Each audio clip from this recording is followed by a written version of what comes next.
Welcome into a special two-part episode here of the Nebraska Prep Zone Report, and a happy Halloween to all of our listeners out there. We're going to have a possibility of some themed questions along the way here in honor of the day, but I'm joined once again by Mike Patterson here. We're ready to talk some state volleyball beginning tomorrow, Mike. You had a long, jam-packed week of districts and sub-districts, and here we are. We got the first round at 9 a.m. tomorrow, right? Right. And, I know the dedicated volleyball fans know this, but kind of for the uninitiated, Dillon, on Wednesday, Thursday, and Friday, there's two matches going on at the same time. So there's a curtain in the middle of the court. So It's kind of volleyball mayhem down there for the first 3 days until we get to the finals on Saturday. Pinnacle Bank Arena the first 3 days, and then the Devaney Center on Saturday. And there's only 6 matches on Saturday, so you can kind of at least take a little bit of a breath and just concentrate on one match. But yeah, it's just volleyball mania coming up the next 4 days.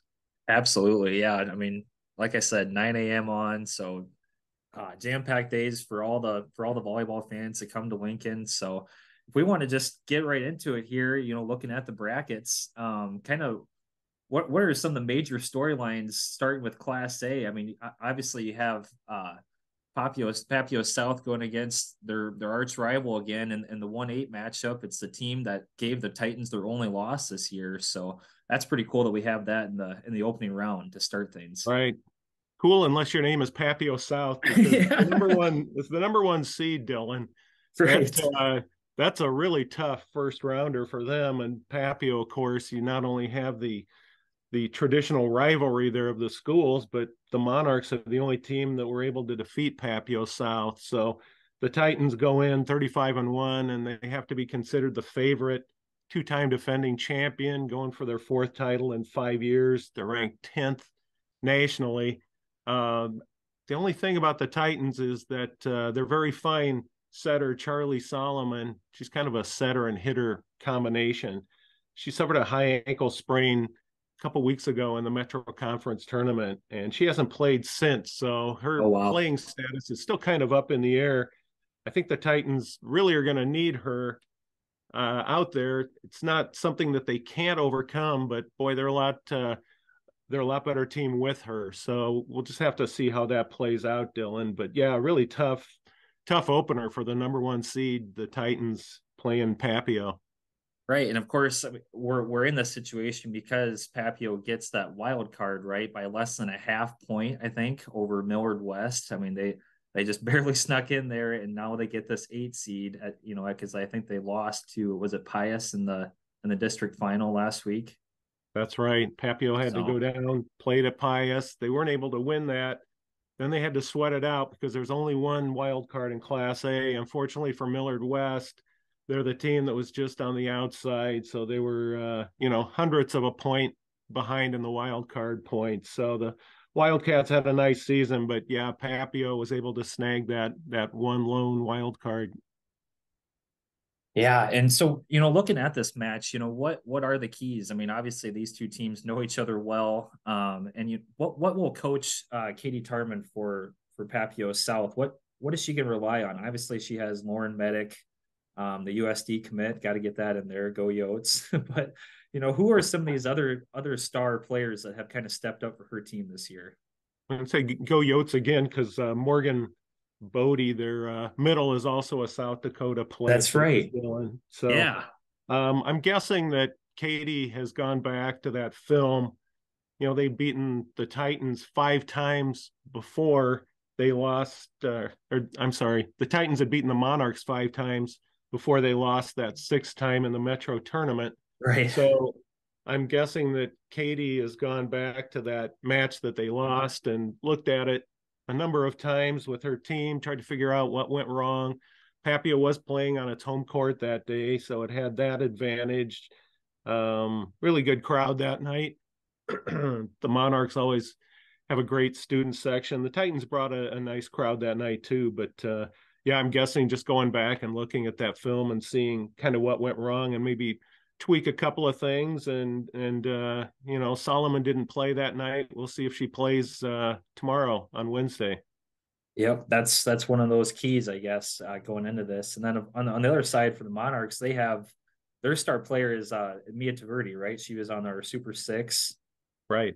And Oregon pledged, very yes, fine player, and they've got some other weapons of their own. So that's, like I said, tough start for the Titans, and the Monarchs fortunate to get in there with the wild card, and they're probably going in there with a we've got nothing to lose attitude. So we'll see what happens. yeah, of course, the Titans going for their fifth straight, trying to get in the title match for the fifth straight year. They've won 3 of those 4 times when they've been in the championship match. And so yeah, going to trying to keep this dynasty alive, I guess, for 4 championships in 5 years would be super impressive in Class A. Right. I need to mention one other player from Papio, Faith Frame. They're very fine libero. She's going to Cincinnati, and Yeah. she had, I think it was 41 digs in that match against the Titans in the Metro tournament, and that set a school record. And she Wow. also set a school record for single season digs. She's a transfer from Gretna High, and she's just really solidified the back row for Papio. So, I mean, Papio has weapons too, and I think Faith Frame is definitely one of them.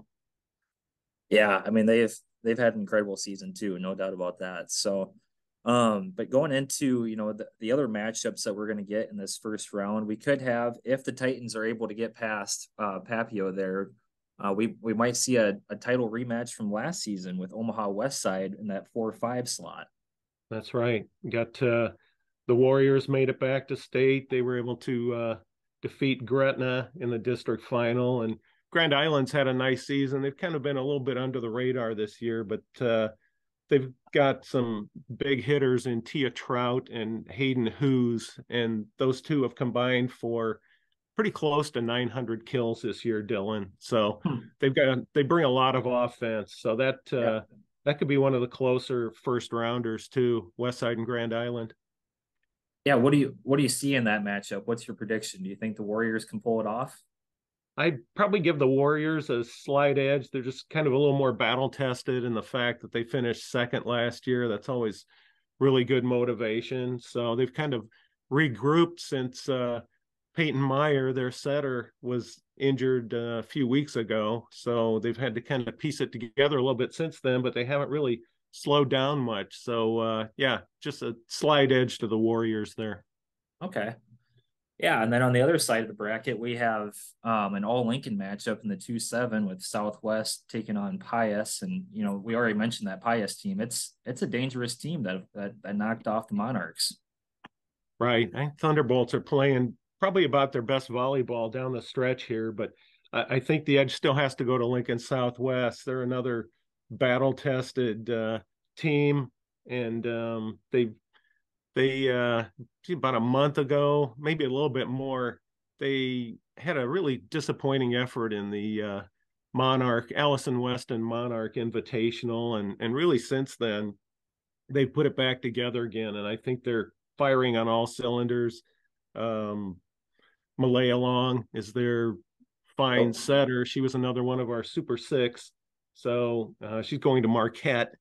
So I think yeah, Pius has been playing well, but I've got to give the edge there to the Silverhawks.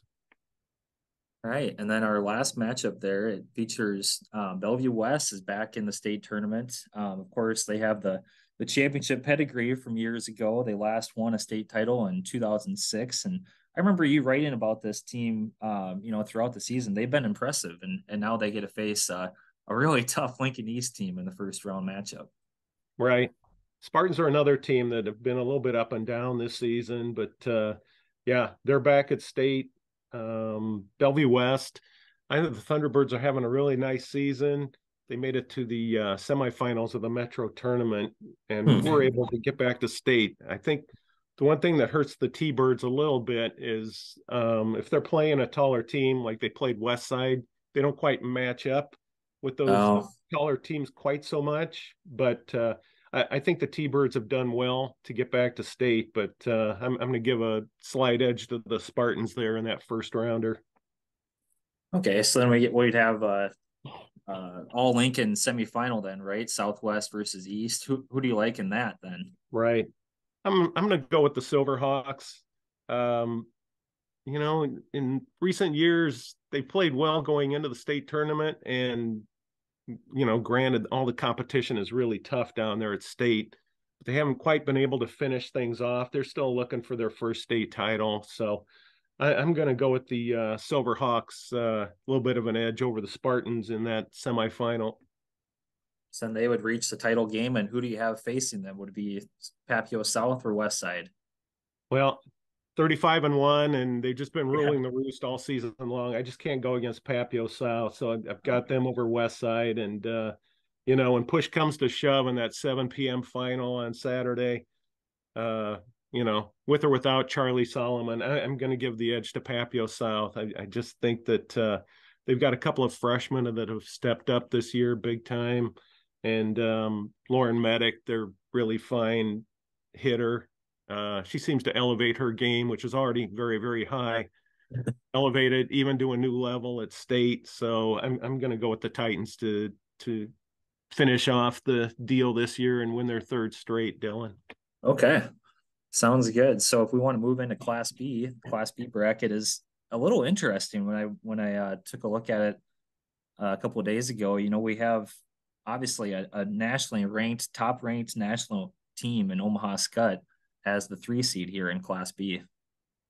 Yeah, I think Class B is a lot of interesting, Dillon. I think this is Skyhawks have won 8 in a row, eight titles in a row. So you got to go back to 2014, the last time they didn't win state. So, and who was that team? It was Norris, who now is right. That's a little interesting too. Yeah. So the thing about Skutt this year is that, and they do this every year, they play a lot of tournaments out of the state. And they're playing some really quality teams, a lot of teams that are nationally ranked. So they haven't played, I don't think they've played any of these teams that are at state in Class B. So It's just kind of an unknown factor for Skutt to be playing these teams, and it's an unknown factor for those teams too. So I'm sure they're looking at film and doing things like that. But and here's another thing about Skutt, Dillon. They're very young this year. They only have one senior, and it's Paisley Douglas, their libero. So it's going to be interesting to see if I think Renee Saunders is really going to be pushed this year, the longtime coach of Skutt, to get those Skyhawks another victory, because there's a lot of teams lined up that they could potentially face that I'm sure have revenge on their minds, because it's kind of the same gauntlet that Skutt has had to run in recent years to get to that title. And so we'll just have to see what happens. Sure. Of course, the Waverly Vikings are the unfortunate ones who get the draw and get them in the first round. But then, on the other side, we have, like I said, Norris as the 1 seed. We're taking on Scotts Bluff in first round action. And then kind of an interesting one is that Bennington Gretna East. Mm-hmm. Yeah. Norris is the top seed. I've got to like them over Scotts Bluff. I think Scotts Bluff beat Crete to get to state. So good for the Bearcats, but I can't see Norris losing that one. They're 31-3. And I think Bennington and Gretna East could be interesting in that first round.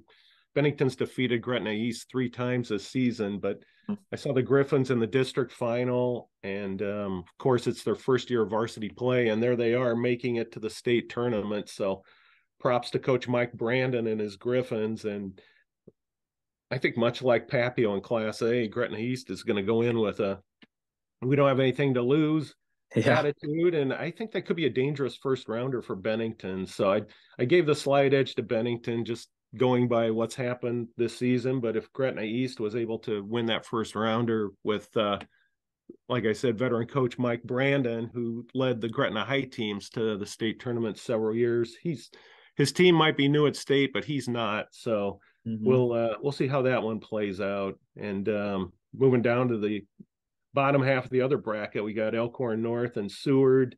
Got to give the edge to the Wolves there, 28-7.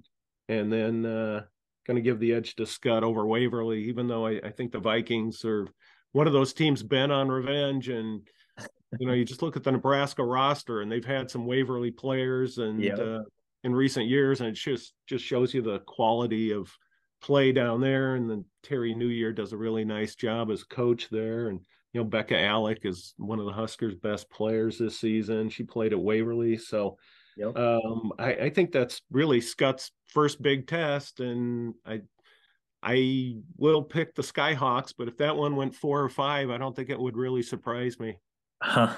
Yeah, that's one of the ones we get tomorrow at 11 a.m. I mean, it's gonna be right away in the morning, and that's just like you said, Scott Catholic is just kind of a major question mark because we haven't seen him against any of these teams. It's really interesting. So right. And then of course, you'd have Scott versus Elkhorn North, a rematch of last year's title game, but those two teams haven't seen each other at all, and it's a lot of new players on both sides, right? I mean, right. Some of the key players were there last year playing in that, and it was a 5-set. That was the final last year, and it was a nail biter that could have gone either way. That Scott prevailed. Elkhorn North's fine setter, another one of our Super Six, Reese Booth, Kirsten Bernthal Booth's daughter, the setter for the Wolves. She's going to Northern Iowa, so she leads the attack. So I think Elkhorn North looms as another dangerous challenger to Scott. I guess, again, we'll give the Skyhawks the slight edge, but again, if it goes 4 or 5, I'm guessing probably 5. Not going to be a surprise. Last year was an epic match for sure in that title game. So, it was. Yeah.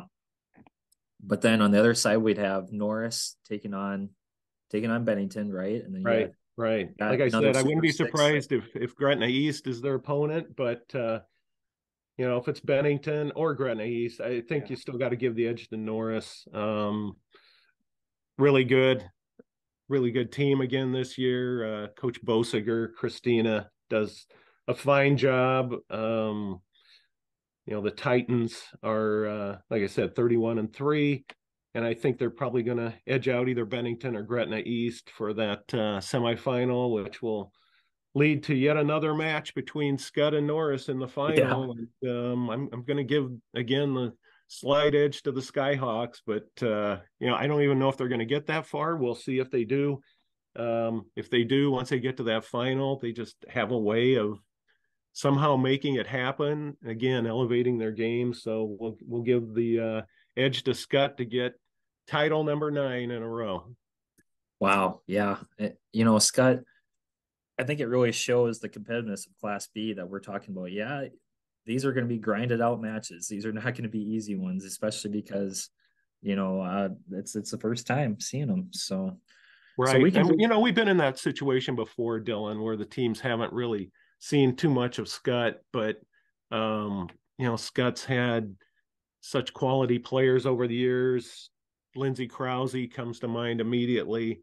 And you just had a feeling that when they had players like that they were just going to find a way to get it done.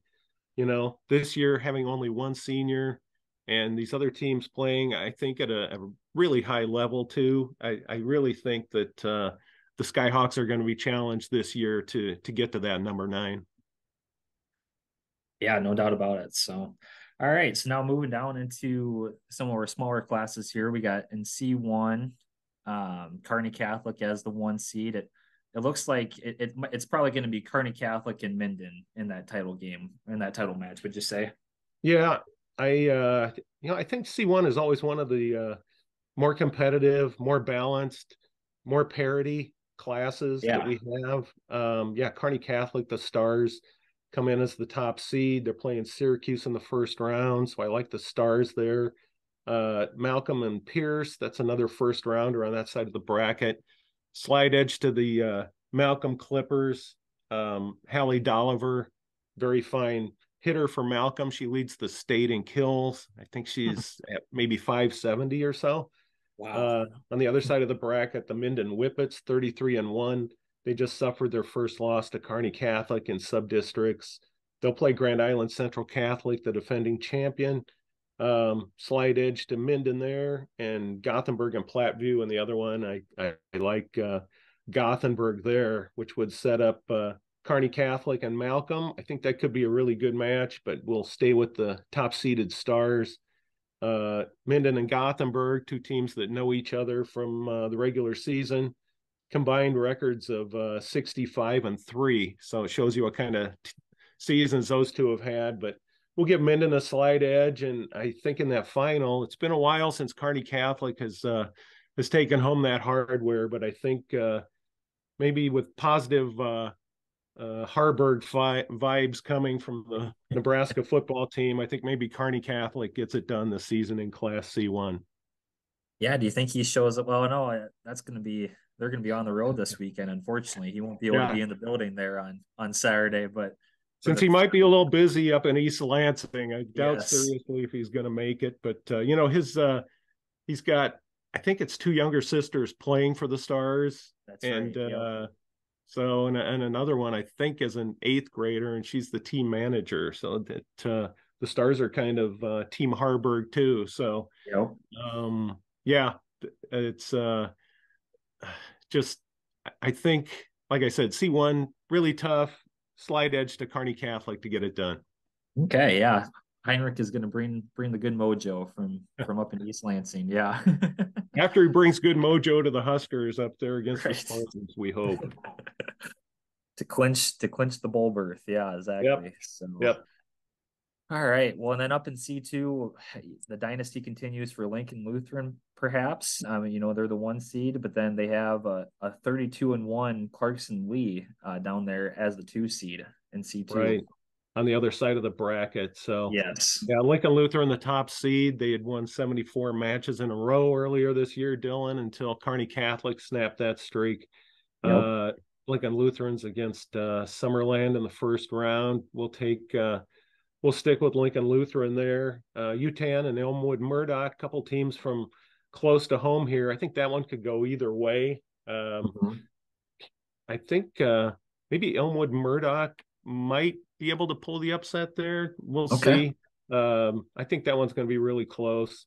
Clarkson Lee, you mentioned 32-1 on the other side of the bracket. They're playing Crofton, which Crofton is good, but I think Clarkson Lee is better. So we'll go with they're the Patriots, so we'll go with Clarkson Lee there. And right. Oakland Craig, Humphrey Lindsay, Holy Family. That one could go either way too. That's two really quality schools and quality volleyball programs. We'll give a slight edge to Oakland Craig there. And moving on to the semis, I think Lincoln Lutheran prevails in their semi, whether it's UTAN or Elmwood Murdoch.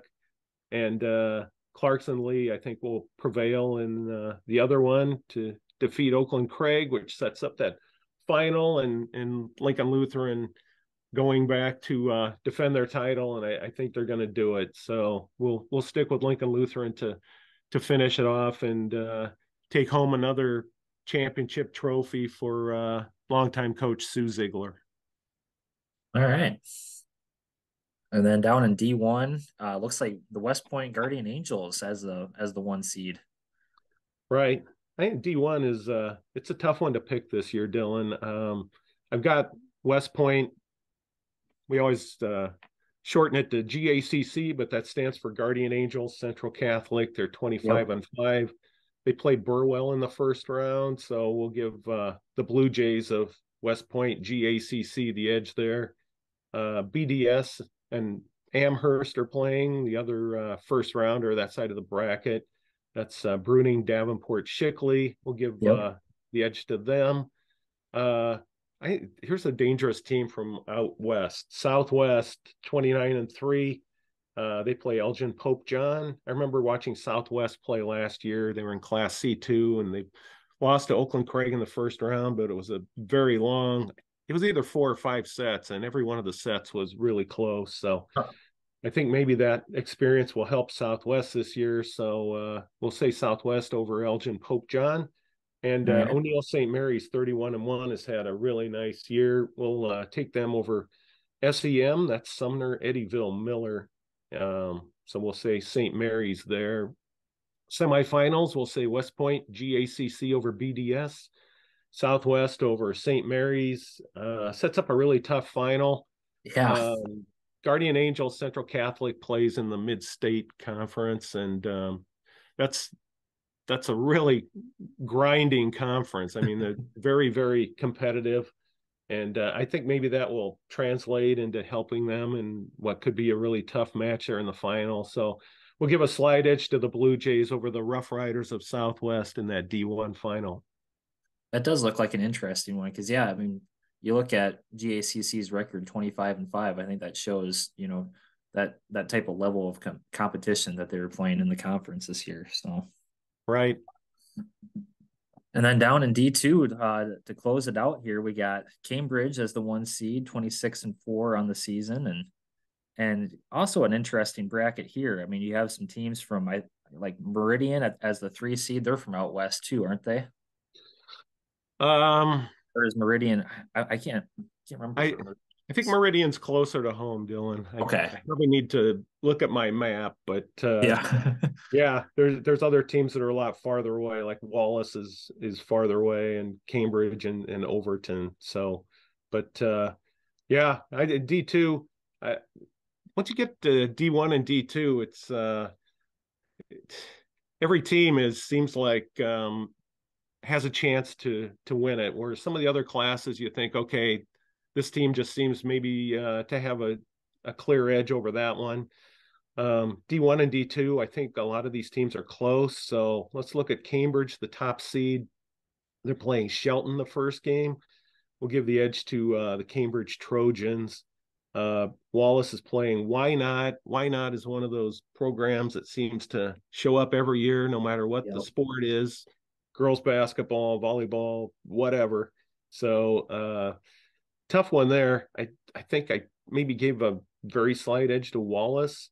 Other half of the bracket will go with Overton over Central Valley, and you mentioned Meridian, 24-5. We'll go with Meridian over Stewart, and going to what we think will be the semifinals. We'll take Cambridge to move on to the final, and I think we've got Overton also going on to the final. I believe Overton was the runner-up last year, if I'm not mistaken. Let me glance at my program from last year, Dillon. Yeah, Overton 5-setter against Howells Dodge in the final last year. Okay. Howells Dodge didn't make it back this year. In D1, Hartington Cedar Catholic didn't make it back either. So we'll have new champions in D1 and D2.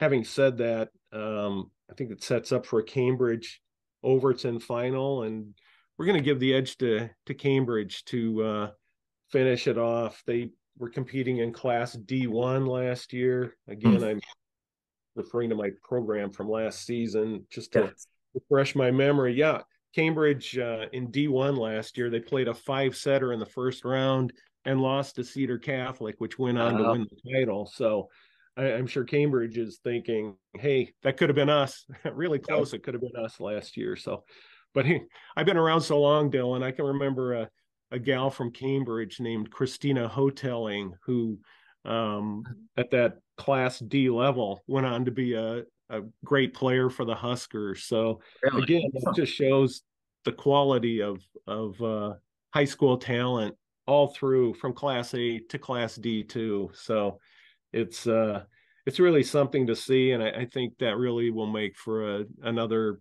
high quality, high class state volleyball tournament this week. Yeah, and we get some new champions down there too. I think that'll be another exciting thing for fans as well to see. So I looked at Meridian. It's down in Dakin, Nebraska, kind of south of Lincoln there. Right. I thought they were closer to home than you might have thought. So down in the Bruning area. So learn something new today. But yeah, it'll be interesting to watch. We're really excited for the next few days of state tournament volleyball. So with that, I think we can wrap it up. Oh no, this is one of the segments I wanted to surprise you with, PAT. We're sitting on a Zoom cast here, so we didn't really go over this at all. But I wanted to get in the Halloween spirit. I don't know if you're sitting at home in your costume, but I wanted to ask. Sitting at home, yes. In my costume, no. Yeah. All right, that's good. That's good. So, to get in the spirit, wanted to ask you, what are some of the players that you're most excited to see, but that are going to scare some head coaches? Oh man, Dylan, They're gonna they're there's gonna they're gonna they're gonna be there's a lot of frightened. there's a lot of scary players out there. I mentioned Lauren Medic at Papio South and Mia Taverdi at Papio, and when I think of players that scare me, I think of players that hit the ball hard enough where if I was on the other side of that net, I'd probably be diving out of the way.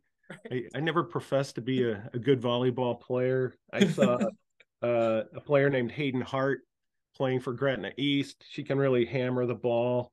Norris has some players that can. Anna Jelinek, she can really smash the ball. Um, Players you well, just don't want to those step two in front of. Yeah.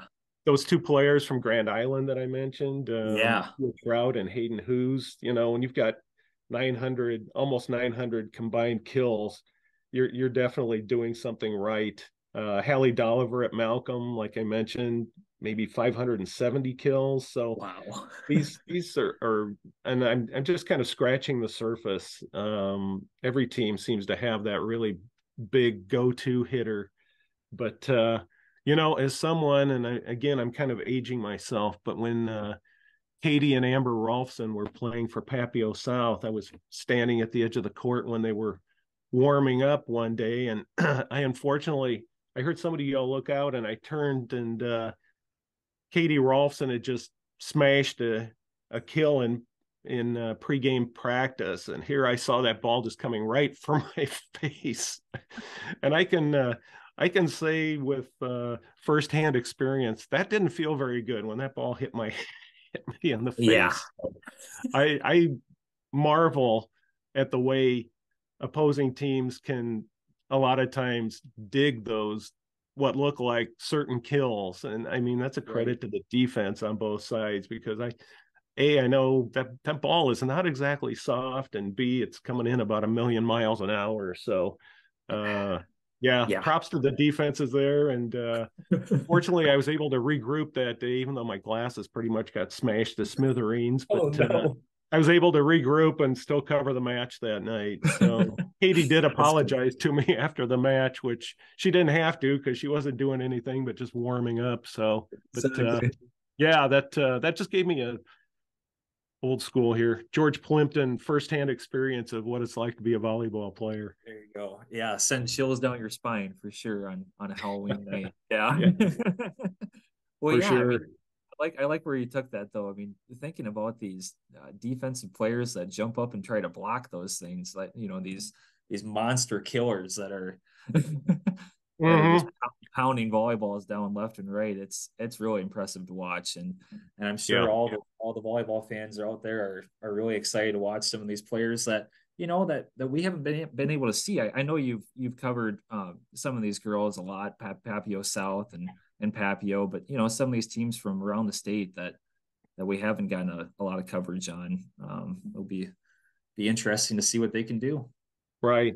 It's always fun to see, some of those teams that are from far out west that we haven't gotten a chance to see, and maybe even a little bit under the radar as far Yeah, as what fans know about them. So it's really their time to shine in the bright spotlight of the state tournament. So it's just a great atmosphere down there, Dylan. Like I said, two matches are going on at the same time, so fans kind of get two for one. And I'm thinking back to when we had COVID a few years ago, and it didn't really affect the volleyball season, but it affected the basketball season. We still were able to have the tournaments, but there were no fans, no bands, and it was just the right. most eerie experience in the arenas that you could imagine. And Yeah. I'm going to give a shout out now. We've already talked about the players and talked some about the coaches, and props to them, but credit to the fans that have come out and supported these girls, supported their daughters, supported their friends, supported players from whatever town they're from, and I think they lend a lot. I think the bands lend a lot. I think just I love the atmosphere of all the state tournaments. So just something to look forward to the next 4 days down in Lincoln. No doubt about it. Couldn't say it better myself. So thanks a lot, Mike, for joining me. Do you have any final thoughts? I think that was a good way to wrap it up for the volleyball side of things. Yep. that's it. I just had one Halloween question for you, Dillon. Okay, yeah. What's your favorite Halloween candy? Oh, for candy, I'm a big Twix guy, actually. Yeah. Yeah, I like What about Twix too. you? Anything with chocolate is good by Yep. me. So I go down that Snickers and Milky Way and Three Musketeers path. I always tell my wife to buy those, so just in case we have any left, they're not going to go to waste. So Right. anything with chocolate is good by me. I'm a big sour candy too guy. I don't know if you dive into that stuff at all, but We like might have to swing by our house here because I think we're having some Sour Patch Kids being given okay. out. Nice. Yeah. Sour Patch Kids, sweet tarts. I like all that stuff. I'm a big sweet tooth guy, but If I see a rather tall trick or treater coming and demanding Sour Patch Kids, I'll know who it is tonight. it'll be me. Yeah. Yeah, Well, and I kind of have to, I don't know, eat away my sorrows after this last weekend with my NFL team. I think my season's over with Kirk Cousins tearing his Achilles. I'm not going to give up on the Vikings yet. Our oldest son Brett is a really big Vikings fan, and I mean, yeah, they're really going to miss Kirk Cousins, but they're already sounds like trying to make some moves to replace him. And I mean, they got a good defense and they've Yeah. got some weapons on offense. It's just a matter of plugging in somebody who just is going to be able to um, run the show and doesn't even have to do anything too flashy. Just run the show Yeah. and that division. The Lions are still the best of it, and my team, the Bears, are probably still the worst of it. But what are they 4-4? I'm not giving up on their season yet, Dylan. Of course, I'm Four and giving up on four. I'm giving up Yeah. on the Bears season, but that's neither here nor there. Sticking a fork in the Bears, but yeah, it could be pretty rough in this division now if they don't get a new quarterback in. This rookie that they put in the other day, I don't know. He's not ready yet. And it just stinks because we lost Justin Jefferson for a while, but the team was still winning and won 3 games in a row. And classic Vikings, we get a little momentum and something hits us like a brick wall here. But How about the kid? Is he from USC, the rookie? he's a BYU kid for the BYU? Vikings. Yeah, Yeah. Jaron Hall. So Oh, they the other wide receiver, not oh Justin Jefferson. Addison. Yeah, yeah, Jordan Addison. Addison. Yeah, he's Is playing he really well. is he USC? Yep. Yeah. He did a Lambeau leap in Green Bay. That was awesome. For every non-Packers fan, that was awesome to see. So fortunately for him, he jumped into a bunch of purple-clad people because if they were wearing green and yellow, I'm not sure he would have come out of there. Yeah, probably not. That wouldn't have ended well, but yeah, no, he found some purple in there for sure. So that Yep. was that was a fun game. I mean, gosh, they were dominating that game, and then I think it was sometime late in the fourth. That's when Kirk went down, and Yeah. And non-contact injury, really. And right. so I mean, just one of those things that happens. So unfortunate. And everything I've heard, Cousins is a really good guy and stayed on the sideline and was cheering on the team. And I saw something Yeah. on Twitter that he was someplace either yesterday or today, and he was still signing autographs for little kids. So yeah, he just sounds like a good guy. So He really is. I mean, just a good leader, and we'll see what mhm. happens in the offseason if they're going to re-sign him. His contract is up, and so yeah, the next few. Well, actually, I mean, this week we'll kind of decide where the future of the Vikings goes. It'll be Yeah. fascinating. So, all Like I right, Mike. said, final thought on the Vikings. Our oldest son Brett was a big fan, so we made it up to the Metrodome for probably a half dozen games over the years, and sometimes Sure. they'd be playing the Bears, and sometimes they wouldn't. And yeah, it was fun. The Vikings are probably my second favorite team behind my Bears, so I'm Yeah. probably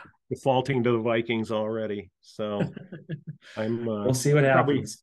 I'm probably one of the only Bears fans in town who knows the Vikings fight song by heart. So I won't recreate it here, but I do know it. So You don't want to play your rendition of it, but not today. Skull Vikings, let's win this game, et cetera, et cetera. That's going to give us good luck. I think we're going to Atlanta. I think that's the luck we need. So Yeah. All right. Getting back to volleyball, Dillon. Ready for the state tournament. Looking forward to it the next 4 days. Me too. Me too. So I think we can wrap it up for this podcast, but invite our listeners to stay tuned. I don't know if Mike is going to stick around. We're going to break down the football quarterfinals with Stu Pospisil next.